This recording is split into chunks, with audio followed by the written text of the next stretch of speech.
The ceasefire was supposed to end the war. Instead, Beirut was burning. The Strait of Hormuz was closed, again. And the U.S. and Iran couldn't even agree on what they had signed. Three things the headlines are not telling you. 1. Why the ceasefire started collapsing before the ink was even dry. 2. What Israel did that nobody expected, and why Iran says it changes everything. 3. What the Islamabad talks this Saturday actually mean for whether this war restarts.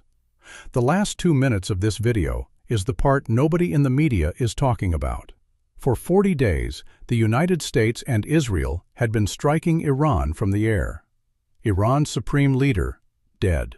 Military factories, rubble. The Strait of Hormuz, the narrow waterway carrying 20% of the world's oil, shut down. Gas prices spiking. Global markets rattled. Then on Tuesday night, Pakistan's Prime Minister posted 3 words that stopped the news cycle cold. A ceasefire has been agreed. Crowds poured into Tehran's streets. The Dow jumped 1,300 points. Oil fell below $95 a barrel.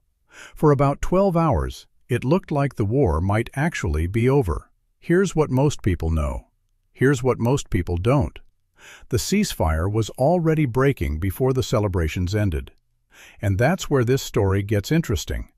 There are 3 things happening right now that the headlines aren't showing you. Thing 1. The deal nobody agreed on.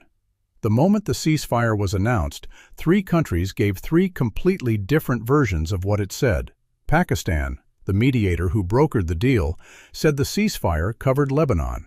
The United States said Lebanon was not included. Israel said Lebanon was never part of any agreement, and never would be. One ceasefire, 3 contradictory stories, from the countries who signed it. J.D. Vance was asked directly about the contradiction on television. His response? Ceasefires are always messy. That was the reassurance. But if the 3 parties to a ceasefire can't agree on what it covers, is it actually a ceasefire? Thing 2. 100 strikes, 10 minutes. Wednesday morning, less than 24 hours after the ceasefire was announced, the Israeli military launched its largest coordinated strike on Lebanon since the war began. 100 targets, in 10 minutes. Strikes hit Beirut's southern suburbs, then the Bekaa Valley, then southern Lebanon. Then, strikes began hitting dense residential areas in central Beirut. No advance warning, no evacuation notice. An aid worker described total chaos. Bombs raining down, buildings collapsing, people running through the streets. By morning, Lebanon's civil defense reported at least 254 people killed, over 1,100 wounded, in a single night. France, the UK, Italy, Spain, and China all condemned the strikes. Lebanon's parliament speaker called it a full-fledged war crime. Netanyahu's response?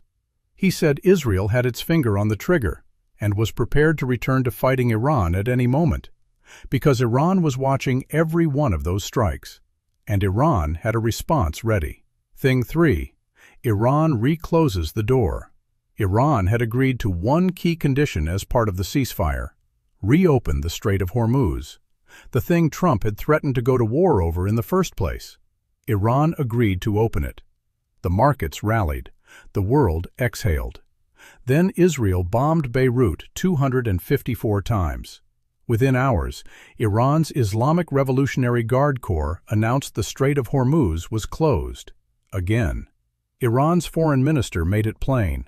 The U.S. must choose ceasefire or continued war via Israel. It cannot have both. Iran's parliament speaker accused the U.S. of violating 3 of Iran's 10 ceasefire conditions.